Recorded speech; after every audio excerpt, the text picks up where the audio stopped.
નમસ્કાર દોસ્તો અને સર્વેને જય શ્રી કૃષ્ણ. આપ સૌનું હિન્દુ પેટ ચેનલ પર સ્વાગત છે.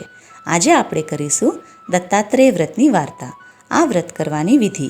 આ વ્રત ભગવાન દત્તાત્રેયનું છે. આ વ્રત કરનારે ગુરુવારે વહેલી સવારે સ્નાન કરી પવિત્ર થઈ ભગવાન દત્તાત્રેયનું ધ્યાન કરવું. ત્યારબાદ પીળા ફૂલ, પીળું ચંદન કે હળદરથી તેમની પૂજા કરવી. ત્યારબાદ આરતી કરવી અને ભગવાન દત્તાત્રેયનું ધ્યાન કરવું. વ્રતની વાર્તા સાંભળવી અને દત્તભાવનીના પાઠ કરવા. આ વ્રત સ્ત્રી પુરુષ કોઈ પણ કરી શકે છે. વ્રત કરનારે આ દિવસે એકટાણું કે ઉપવાસ કરવો.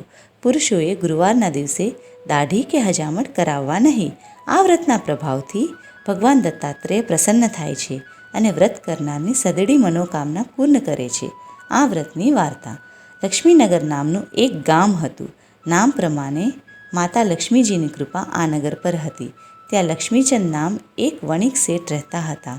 તેમને ત્યાં સુખ સાહિબી છોડો ઉડતી હતી. શેઠ ધન ધાન્યથી સુખી હતા. ખોટ હતી તો માત્ર સંતાનની. આ વાતથી પતિ પત્ની દુઃખી જરૂર હતા, પણ તે માટે વ્રત તપ જપ કશું કરતા ન હતા. એક વખત બપોરના સમયે પતિ પત્ની આરામ કરતા હતા ત્યારે એક સાધુ મહાત્માએ આવીને ચીપિયો પછાડીને અલગ જગાવી. શેઠે તો મોઢું બગાડી બોલ્યા, માન આપ્યો, પણ શેઠાની બોલ્યા, મહારાજ આગળ જાઓ, અત્યારે સમય નથી. શેઠ શેઠાનીને ક્યાં ખબર હતી કે બહારને આવેલા યાચક કોઈ જેવા તેવા સાધુ નથી, પણ ભગવાન દત્તાત્રેય તેમને ત્યાં તેમનું વાંજ્યા મેણું ભાંગવા આવ્યા છે. આ ઘટના પછી શેઠના દિવસ પલટાયા. ધંધામાં નુકસાની આવવા લાગી. કરેલા સોદા ઊંધા પડવા લાગ્યા. લેનદાર તકાજો કરતા પણ દેનદાર પૈસા આપતા ન હતા. આમને આમ ધંધો ઠપ થઈ ગયો અને શેઠ પાયમાલ થઈ ગયા. જમીન જાગીર અને દર દાગીના વેચી દેવું ભરપાઈ કર્યું. હવે શેઠ પૂરા પાયમાલ થઈ ગયા. રહેવા ઘર ન હતું. ધંધા કરવા મૂડી ન હતી કે દુકાન ન હતી. તેઓ ઝૂંપડી બાંધી રહેવા લાગ્યા. ખાવાના પણ સાસા પડવા લાગ્યા.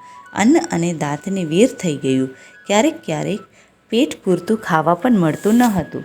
એક દિવસ શેઠાની ઝૂંપડામાં બેઠા હતા ત્યારે આંગણે એક સાધુ મહારાજ આવ્યા. તેને અલખે જગાવી. ત્યારે શેઠાનીને આ અવાજ કંઈક પરિચિત લાગ્યો. જોયા કે વિચાર્યા વગર બોલ્યા, જ્યારે હતું ત્યારે આવ્યા હોત તો કંઈક આપત, પણ હવે તો કાંઈ જ નથી. ત્યારે મહાત્મા બોલ્યા, જ્યારે હતું ત્યારે પણ આવ્યો હતો, પણ તારી પાસે સમય ક્યાં હતો? શેઠાની આ સાંભળી અચંબામાં પડી ગયા. દોડતા આવી મહાત્માના પગમાં પડી માફી માંગી અને કાલાવાલા કરવા લાગ્યા. ઘરમાં જઈને થોડી ચણાની દાળ હતી તે મહાત્માને ભિક્ષામાં આપી. જોગનું જોગ તે દિવસે ગુરુવાર હતો. સાધુ મહાત્માને શેઠાનીની દશા જોઈ દયા આવી.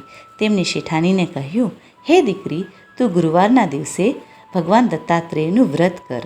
તારા બધા સંકટ ભગવાન દત્તાત્રેય દૂર કરશે. શેઠાની બોલ્યા, હે મહાત્મા, કૃપા કરી વ્રતની વિધિ બતાવો. સાધુ મહાત્મા બોલ્યા, આ વ્રત કોઈ પણ ગુરુવારથી કરવું. એમ કહી વ્રતની વિધિ જણાવી મહાત્મા જતા રહ્યા. શેઠાનીએ આગલા ગુરુવારથી જ વ્રતની શરૂઆત કરી, જેના પ્રભાવથી શંખને સારી એવી મજૂરી મળી.